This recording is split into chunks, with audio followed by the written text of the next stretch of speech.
لبيك اللهم لبيك لبيك لا شريك لك لبيك إن الحمد والنعمة لك والملك لا شريك لك. ہم لوگ کو حج کے دوران لبیک اللہم لبیک کیوں کہنا چاہیے؟ اللہ تعالیٰ نے حضرت ابراہیم علیہ السلام کو حکم دیا تھا کہ آپ لوگوں کو حج کرنے کے لیے بلائیں. وَأَذِّن فِي النَّاسِ بِالْحَجِّ. جب آپ نے اللہ تعالیٰ کا گھر بنا لیا تھا تو پھر اللہ تعالیٰ کے حکم سے انہوں نے سب لوگوں کو حج کی دعوت دی تھی کہ آؤ اس گھر کی اب زیارت.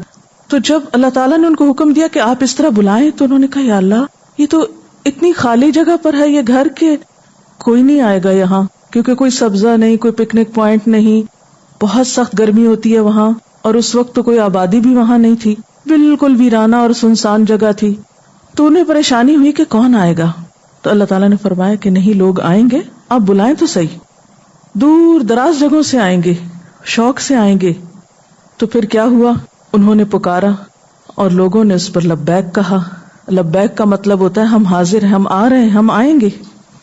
اور جب حج شروع ہوتا ہے جو ہی ہم احرام پہنتے ہیں تو ساتھ ہی ہم کہتے ہیں لبیک، میں حاضر ہو گیا، میں آ رہا ہوں.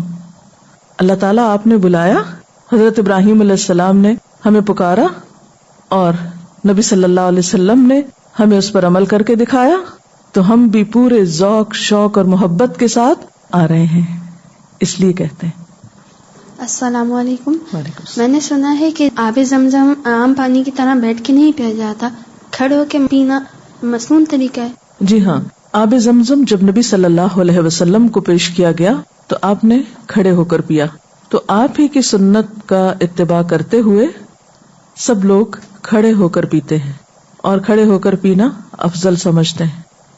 بیٹھ کر بھی پیا جا سکتا ہے، لیکن چونکہ نبی صلی اللہ علیہ وسلم نے حج کے موقع پر کھڑے ہو کر پیا تو اس لیے آپ کی پیروی میں کھڑے ہونا زیادہ بہتر ہے. السلام علیکم. مجھے یہ پوچھنا تھا کہ زمزم میں جو کفن بھگو کر لاتے ہیں وہاں سے، تو کیا یہ مسنون ہے؟ نبی صلی اللہ علیہ وسلم کی سنت سے ایسی کوئی چیز ثابت نہیں ہے، تو آپ صلی اللہ علیہ وسلم یا صحابہ کرام نے تو ایسا کوئی عمل نہیں کیا. اور ویسے بھی اگر دیکھا جائے تو پانی تو کپڑے کے خشک ہونے پر سب اڑ جاتا ہے، اس میں رہتا تو نہیں.